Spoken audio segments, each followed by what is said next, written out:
Many wild animals, such as the otter, are very elusive to be able to photograph, and you need something like a conservation park in the New Forest to be able to see them properly. Even here, of course, they are behind fenced cages, otherwise they would escape into the wild.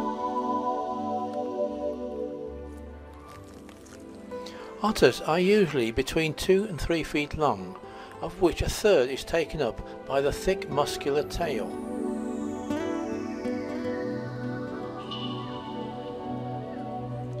The dark brown fur coat is quite long, and they have a fine soft underfur.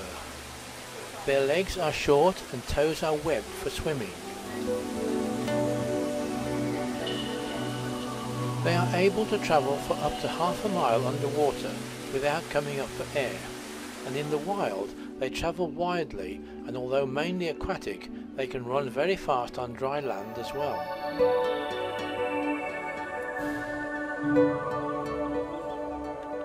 Otters build a home, or as it is called a holt, of grass and leaves in a hole in the river bank or at the base of a tree. They live on fish, frogs and other small land-based animals such as rabbits.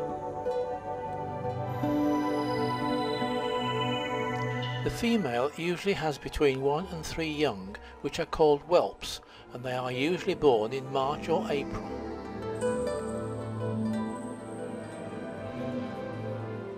These are intelligent looking animals and can be a source of endless amusement for the patient naturalist.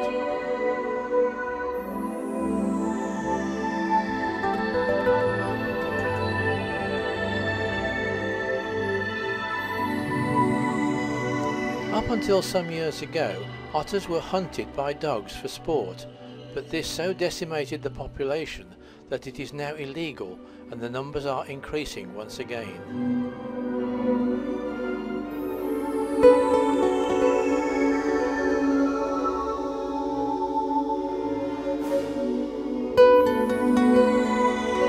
Otters are wonderful swimmers, diving, twisting, turning and performing somersaults in the water.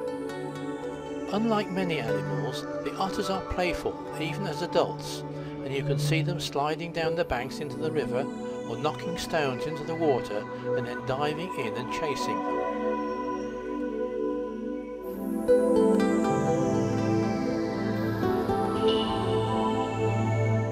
By comparison, owls are very sedentary during the daytime, and you're lucky if you can catch either a movement of the eye or the mouth.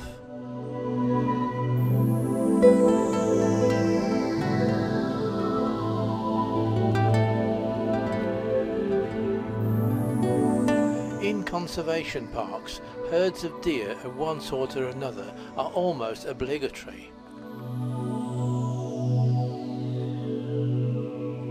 These doe-eyed animals are beautiful looking, but do tend to be a little bit on the shy side.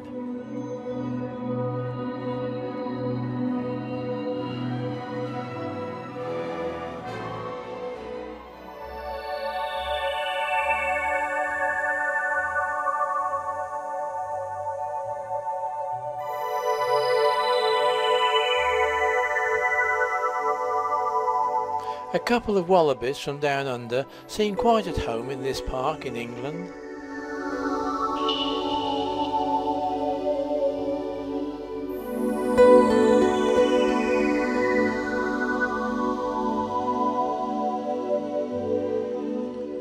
These wild boar seem quite content to snuffle around on the floor looking for bits of things to eat. But don't they make a mess of the forest floor? Not a blade of grass or a weed to be seen.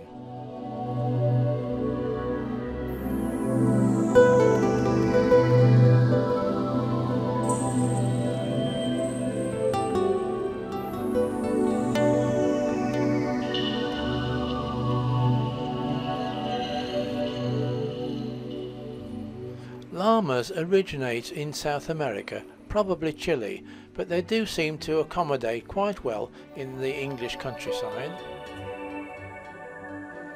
They have lovely thick fur coats, which indicates that they come from a very cold climate.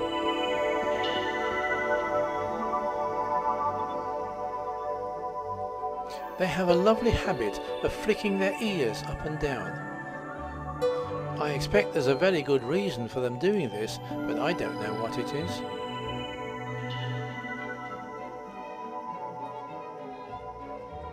Conservation parks like this one in the New Forest don't usually stock the more exotic animals like zoos, but they do a very useful job in trying to preserve the more run-of-the-mill animals and birds, and it provides a very useful source of wildlife for the amateur as well as the professional photographer.